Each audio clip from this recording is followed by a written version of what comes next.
Welcome to Week 3. We go to Rabun County in Tiger, Georgia, where the Wildcats look to even their record at 2 games apiece. Rabun alternated wins and losses the first 3, and a win here against Jackson County would be huge before they start the region games.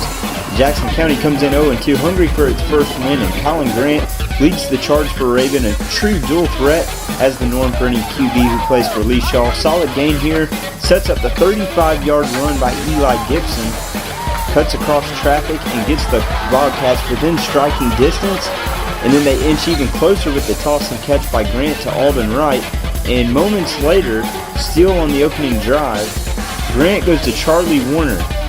Check this out, he gets full extension inside the pylon. That's good for 6 points. Rabun goes up 7-0 right off the bat. Just the second time this season they've scored in the opening quarter. And of course, you see the victory formation in the sky, perhaps maybe a bit of foreshadowing for Rabun County and their fate tonight. We will see. On the other side of the ball, the Wildcats defense strong as ever with Tucker Williams and Charlie Warner coming up big early and often in this one. Jacob Lewis, complete to Zane Corley, gets nowhere. Back to more highlights from Warner. Midway through the first quarter, Warner is consistently one of the toughest guys to bring down. Exhibit A right here, turns the corner, drags a few guys at the end of the run. Solid real estate there. Same old song and dance on the far side. You see not one, but 2 spin moves to strip a would-be tackle. That leads to this. Freshman quarterback Bailey Fisher sharing time with Colin Grant puts this one in the breadbasket of Jack Johnson. First career TD for Fisher, 20 yards on the touchdown. Jackson takes the kickoff return all the way for the touchdown, but we'll skip to another nice run with Gibson. The junior, a solid performance in this game. However, Jackson County comes up with a big play on the defensive side of the ball to make it a new game. Big-time interception by Zach Evans. The senior nearly takes it all the way back to the pick 6, but stopped just short. No worries for Jackson County. Malik Tuck does the rest to start the second quarter. 2-yard score.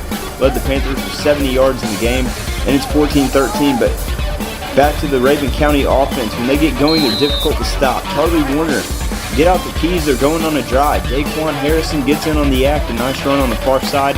And here's Charlie Warner. So much talent. Juke move. Beats defenders to the corner. A hop and a leap into the end zone. Pay dirt. Well done. 2-point conversion fails.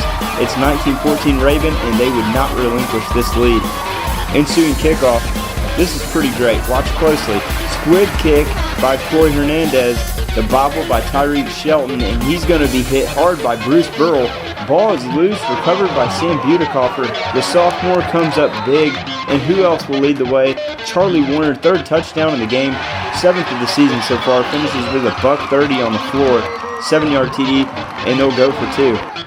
Colin Grant calls his own number, uses the nice spin move at the end, 27-14 Rabun County on top.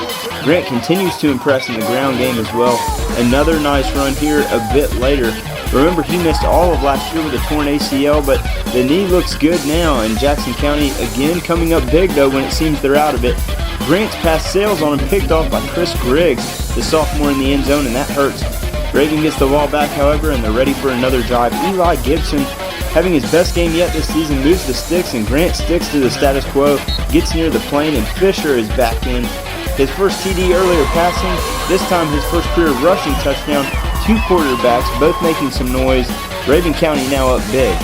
Under a minute to play before the half, and the Panthers not just looking to run out the clock. Jacob Lewis, a long-distance connection to Austin Lewis, and in the closing ticks, Malik Tuck back into the highlight reel. His second score cuts the Panthers' deficit to 34-21. Fisher, Grant, Warner, and Williams all ready to seal the deal and get that second win. Grant comes out again, fleet of foot inside the red zone. However, this was a tale of 2 halves. Turnover on downs for Rabun. No matter how close either team got, no one scored the entire second half. Warner again, though, with a big play on a drive a bit later in the third, slices through the D like a hot knife through butter. And then Grant, picking up more yardage, uses the arm as well to dump one off to sophomore Noah Cannon. Cannon gets them knocking on the door, but again, they're turned away on downs. And then we go back to Fisher. He's back in under center. He too comes oh so close, but this play shows the potential of this kid. A rising star at Rabun, and you can see why. Great footwork, just makes about 7 guys look silly out there, but ultimately couldn't hold on to the ball. Fourth quarter, Ravens defense holds strong. Eli Gibson, shining on offense, now comes through with a huge sack on Jacob Lewis. And the most frustrating part of the second half for Raven was the penalties. Just ask Charlie Warner, robbed of this incredible touchdown run.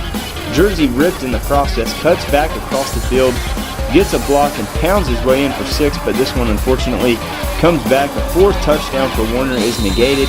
He was roughed up quite a bit in this ball game, but the Wildcats and Panthers go scoreless again in the second half after 55 first half points, and Raven wins 34-21, earning the right to ring that bell after win number 2.